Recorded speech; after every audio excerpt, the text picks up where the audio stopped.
ఇలాంటి వ్యక్తులు మీరు చాలా దూరంగా ఉంచాలి. ఎవరిని నేను చెప్తాను, వాళ్ళ పేర్లు ఎవరు అనుకోనంటే తమ గురించి ఎక్కువ మాట్లాడేటోళ్ళు మీరు చాలా దూరంగా ఉంచాలి. వాళ్ళు చాలా డేంజరస్ కాదు, దాన్ని వాళ్ళని సైనైడ్ కంటే డేంజరస్ ఉంటారు. ఇస్ అ ఫేక్ పర్సన్స్, వాళ్ళు ఫేక్ పీపుల్ అంటారు వాళ్ళని. రెండో వాళ్ళు తన మాటల్ని వినాలనుకోరు, మన మాటలు వాళ్ళు వినాలనుకోరు. వాళ్ళు చాలా డేంజరస్, దగ్గర కూడా చేరనివ్వకండి. అర్థమవుతుందా? కుష్ఠరోగినైనా కూడా మీ ఇంట్లో కూర్చోబెట్టుకుని భోజనం పెట్టండి, కానీ వాడిని మాత్రం దగ్గర రానివ్వకండి. అర్థమవుతుందండి? మూడోది, చిన్న చిన్న విషయాలకు అబద్ధాలు చెప్తారు. చిన్న చిన్న విషయాలకు అబద్ధాలు చెప్తారు, వాళ్ళని కూడా చాలా దూరంగా రానివ్వకండి. నాలుగోది, ప్రతిదానికి పొగిడేస్తారు.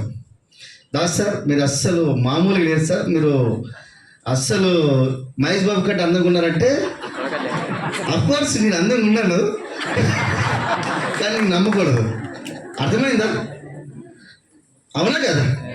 అట్లా ప్రతిదానికి పొగిడేస్తుంటే మాత్రం, లేని దానికి ఉన్నదానికి పొగిడేస్తున్న వాళ్ళు మాత్రం దూరం పెట్టండి. నాలుగోది, ఐదోది, ఇది పుకార్లు సృష్టించడంలో వీళ్ళు సిద్ధహస్తులు. వీళ్ళు సృష్టిస్తారు పుకార్లు. ఎందుకు సృష్టిస్తారో కూడా చెప్తాను. తీసుకోవడమే కానీ ఇవ్వడం తెలియదు. వీళ్ళని కూడా చాలా జాగ్రత్తగా ఉండండి.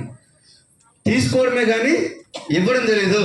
నువ్వు మా ఇంటికి వస్తే ఏమి ఇస్తావు, నీ ఇంటికి వస్తే ఏం తెస్తావు, ఏదైనా కూడా వీళ్ళు ఇదే కథ. తర్వాత చిన్న చిన్న విషయాలకే తీవ్రంగా స్పందిస్తారు. అర్థమైనా? చిన్న చిన్న విషయాలకే తీవ్రంగా స్పందిస్తారు.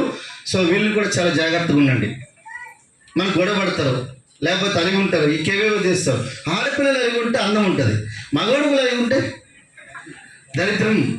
దరిద్రం డిస్కో డ్యాన్స్ చేస్తుంది. అర్థమైందా? ఆడపిల్ల ఎందుకంటే ఇంట్లో ఒక్కోసారి సిచ్యువేషన్ ఉన్నప్పుడు 24 గంటలు భర్త గురించో లేకపోతే తమ్ముడి గురించి అన్న గురించి ఆలోచించే సమయంలో ఆమె అలిగి ఉన్నదంటే ఒక లెక్క, మీరేం అలిగి ఉంటారు నాయన. అలాగే నలుగురు కంట్లో పడాలని ఆరాటం ఎక్కువ, ఆరాటం పోరాటం వీళ్ళకి చాలా ఎక్కువ ఉంటుంది. అలాంటి వాళ్ళు కూడా చాలా ఇంపార్టెంట్. అండ్ నెక్స్ట్ 10వ పొరపాటు సారి చెప్పిన గొంతులో నిజాయితీ ఉండదు. ఇలాంటి వాళ్ళు చాలా జాగ్రత్త. కానీ ఎంతమంది ఉంటారు సార్ ఇట్లాంటి వాళ్ళంటే, వీళ్ళు పేదల కంటే సంపన్నులకే పక్కవారి జీవితం పట్ల ఆసక్తి అధికం. కొందరికి చుట్టూ ఉన్న మనుషుల మీద పీకల వరకు కోపం ఉంటుంది. కాకపోతే ఆ వ్యక్తుల యొక్క ఆర్థిక బలం అంగబలం తట్టుకోలేక కడుపు మంట చల్లార్చుకోవడానికి వదంతుల్ని, అదే గాసిప్స్ని సృష్టిస్తారు, దాన్ని వ్యాప్తి చేస్తారు. అలాంటి వాళ్ళు ఈ భూమి మీద ఎంతమంది ఉన్నారంటే 95%. అంటే అందులో ఇక్కడ ఉన్న వాళ్ళందరూ కూడా చాలా